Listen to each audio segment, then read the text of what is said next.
Hello everyone, welcome back to my channel. আমি মুনমুন ফিরে এলাম আজকে আরও একটি ইউজফুল ভিডিও নিয়ে। আশা করছি আজকের ভিডিওটা তোমাদের কিছুটা হলেও হেল্পফুল হবে। টাইটেল আর থাম্বনেল দেখে নিশ্চয়ই বুঝতে পারছো আজকের ভিডিওটার বিষয়বস্তু কী হতে চলেছে। হ্যাঁ বন্ধুরা, আজকে আমি তোমাদেরকে ব্ল্যাঙ্কেটটা কিভাবে পরিষ্কার করলাম সেই ভিডিওটাই তোমাদের সাথে শেয়ার করব। এখনকার দিনে তো ব্ল্যাঙ্কেট আমরা প্রায় প্রত্যেকেই ব্যবহার করে থাকি, কিন্তু প্রত্যেকটা জিনিসই তো নোংরা হয়। আর জামা কাপড় কাচার মতন ব্ল্যাঙ্কেট তো আমরা ইচ্ছে হলেই কাচতে পারি না।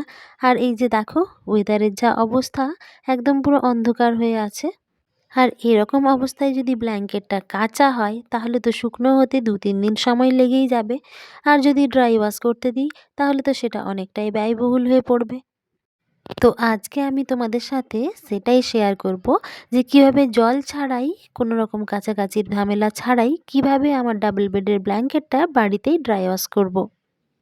তোমরা কিন্তু ভিডিওটা স্কিপ না করে পুরো ভিডিওটা দেখতে থাকো। তো এখানে আমি ব্ল্যাঙ্কেটটা ওয়াশ করার জন্য নিয়েছি এই যে স্প্রে বটলটা। আর এই স্প্রে বটলের মধ্যে আমি 1 থেকে 1.5 লিটার মতন একটু ঈষৎ উষ্ণ গরম জল নিয়ে এসেছি।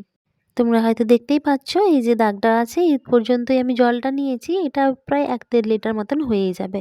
আর নিয়েছি বেকিং সোডা আর একটু ভিনিগার, আর নিয়েছি একটা গোলাপ জল।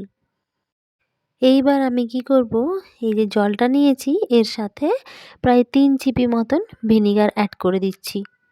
ভিনেগার কিন্তু ক্লিনিংয়ের ক্ষেত্রে একটা ভীষণ উপকারী উপাদান বলতে পারো। যে কোনো কিছুর থেকে নোংরাটা বাইরে টেনে বের করে নিয়ে আসতে ভিনেগার ভীষণভাবে সাহায্য করে। আর আমি একটু গোলাপ জল দিলাম, এটা একটা বেশ হালকা সুগন্ধ আনবে। আর দিয়ে দিচ্ছি একটু বেকিং সোডা। তো সমস্ত কিছু উপাদান একসঙ্গে মিশিয়ে দিয়ে একটু বটলটা ভালোভাবে ঝাঁকিয়ে নেব। তো দেখো, এটা পরিষ্কার করার জন্য যে লিকুইডটা সেটা আমি বানিয়ে নিলাম। আর একটু আগেই তো তোমরা দেখতে পেলে আমি এই জায়গাটা ভালোভাবে ঝাঁট দিয়ে পরিষ্কার করে নিয়েছি। আর তার উপর ব্ল্যাঙ্কেটটা পেতে দিয়েছি। একদম সমানভাবে পেতে দেওয়ার পর ওপর থেকে যে বাকি যে খাবার সোডাটা ছিল বা বেকিং সোডাটা ছিল সেটা ওপর থেকে এভাবে ছড়িয়ে দিচ্ছি। আর তারপর একটা টিফিন কৌটোর ঢাকনা নিয়েছি, তাতে কাপড়টা এইভাবে বেঁধে দিয়ে পুরো ব্ল্যাঙ্কেটটা টান টান করে ধরে রেখে একটু ঘষে নেব। এখানে দেখো, বাম হাত দিয়ে আমি ব্ল্যাঙ্কেটটা ধরে রেখেছি আর ডান হাত দিয়ে এই টিফিন কৌটোর ঢাকনাটা ভালোভাবে ঘষে ঘষে নিচ্ছি। তাহলে কি হবে, বেকিং সোডাটা ব্ল্যাঙ্কেটের উপরে ভালোভাবে স্প্রেড করে যাবে। আর যে ব্ল্যাঙ্কেটের মধ্যে যে নোংরাগুলো সেগুলোও কিন্তু বাইরে বেরিয়ে আসবে। এইভাবে কিন্তু আমি পুরো ব্ল্যাঙ্কেটটাই ভালোভাবে ঘষে নিলাম। তোমরা কিন্তু চাইলে একটা কোনো যে ঝাঁটাগুলো হয়, বিছানা ঝাড়ার যে ঝাঁটাগুলো, সেগুলো দিয়েও ভালোভাবে ঝাড়ু দিয়ে নিতে পারো। তাহলেও কিন্তু বেকিং সোডাটা ভালোভাবে স্প্রেড করে যাবে। আর এরপর দেখো, যে লিকুইডটা আমি বানিয়ে রেখেছিলাম সেই লিকুইডটা পুরো ব্ল্যাঙ্কেটটার মধ্যে ভালোভাবে স্প্রে করে নিলাম। আর একটা সুতির কাপড় নিয়েছি।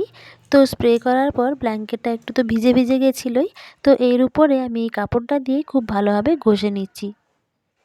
কাপড়টা দিয়ে ঘষার ফলে কি হলো, নোংরাগুলো অনেকটাই পরিষ্কার হয়ে গেল। আর কাপড়টা না একদম কালো হয়ে গেছিলো নোংরায়। তো দেখো, ব্ল্যাঙ্কেটটার একটা পাশ খুব ভালোভাবেই পরিষ্কার করে নিলাম।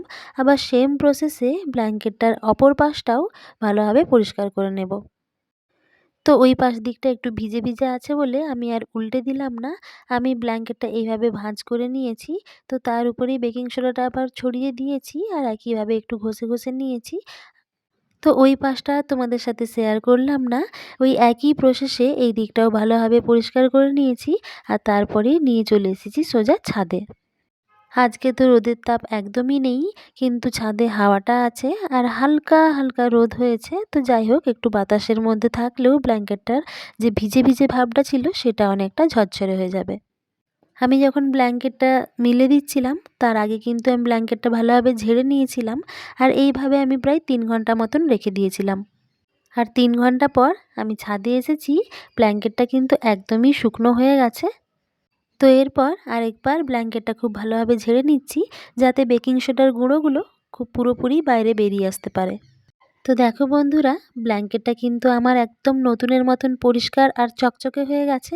আর কিন্তু বেশ দুর্গন্ধমুক্তও হয়েছে। আজকের ভিডিওটা যদি তোমাদের এতটুকুনো হেল্পফুল হয়ে থাকে তাহলে প্লিজ একটা লাইক করে দিও।